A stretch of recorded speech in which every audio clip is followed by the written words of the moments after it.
Well, that's true. And if you remember, as we wrote in our book a year ago, we see a lot of Chinese investments into India. What you just talked about was the digital side, the mobile phone. I mean, India is going through a digital revolution, Bernie. We are seeing the mobile phone penetration has crossed 1 billion people. The internet is now near subscribers are nearly over 300 million. Smartphones are nearly 35% of the handphone sales. So we are seeing what happened in China about 10 years ago.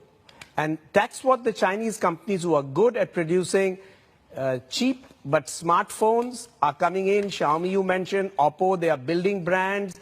Foxconn is going to assemble it, of course. And you've got Huawei also there, which is at the moment in the telecom equipment market. And they want to get into handset as well. So we are going to see a lot of action. You know, I'm kind of wondering, but Gireeja, I'm wondering if there's I don't know, can you really partition it? Can you really split it up and say, you know, Chinese do this really well and India can do this really well? I mean, India has a very, very, strong IT space, but it was founded, as you would know more than anybody in the world, on the brains of it all, the software side of things. I mean, the whole Bangalore evolution that goes back now like 2 decades. You know, China is famous for assembling things, right? They whack together the iPads and the iPhones and all that. I wonder how you can leverage the strength without actually impinging on each other. Is there some sort of a secret sauce here, or am I making a big issue out of something that doesn't exist? No, I think there's clearly been a divide. A divide has been on the Indian IT industry. The services industry obviously has been very export-oriented and large. The Chinese have been very good manufacturers, especially components and mobile phones in particular. So you've got this situation where a very good manufacturing country like China is realizing that the growth in China itself is flattening out, especially on the mobile phone sales, and India is opening up. Now, India has to encourage manufacturing, and it does doing so. It's doing so in a big way, and I think the Chinese manufacturers have a right time to come there. Now, if that gets the Indian manufacturers also to start producing at the same cost structures as the Chinese can, that's good. But at this point in time, we don't see any large Indian manufacturer who could compete with some of these. There are small ones, but nothing to the size of what we've seen in Xiaomi and Huawei and things like that. Right.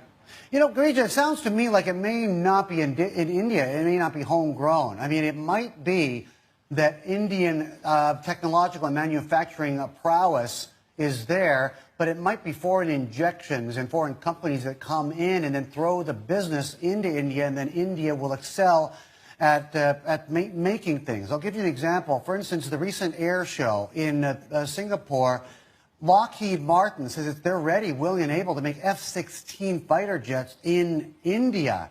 Russian helicopter is ready to make, choppers in India. This is pretty, putting up together stuff like this with the avionics and everything, this is considered pretty much high-end manufacturing. Is this something new? Is this a new phenomenon for India?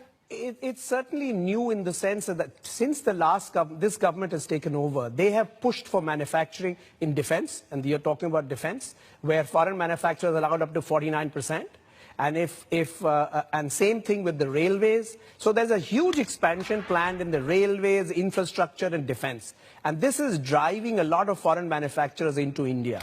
In addition, of course, the component manufacturers, whether they are auto components or electronic components, because the OEMs have all come in. Every OEM in the auto business is in India. So they want their suppliers to come in, whether they come from China or they come from Europe or US, it doesn't matter. So we are going to see a huge jump in manufacturing. The challenge has been ease of doing business in India. That's been the big challenge. And I think that is steadily being removed. And we see that in some of the states. Some of the states, the southern states and the western states, are running very fast. And you've got to go and see. It reminds me when I used to go to China in the seaboard, eastern seaboard states were always running faster than the hinterland. And the same thing is happening in India.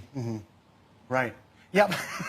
Yeah, they tended to. I think it was the ships that did it to them. You know, they came and went so quickly. They just needed to unload and keep working. You know, it's kind of interesting if all goes according to book, if everything goes correctly, India doesn't seem to have some of that nationalistic baggage. I don't know if I'm putting this the right way. I might be totally inappropriate here, talking inappropriately, Gireeja.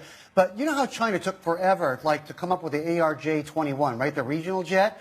and then they made a big deal about the C919, like it was a project of national pride. It's like, we can make a plane that can compete against the Airbus and against Boeing too. It's like to prove something, whereas India doesn't need to, I don't get the sense that India feels it needs to prove something by starting what's already been done by mankind from scratch. It might be smarter to do it that way.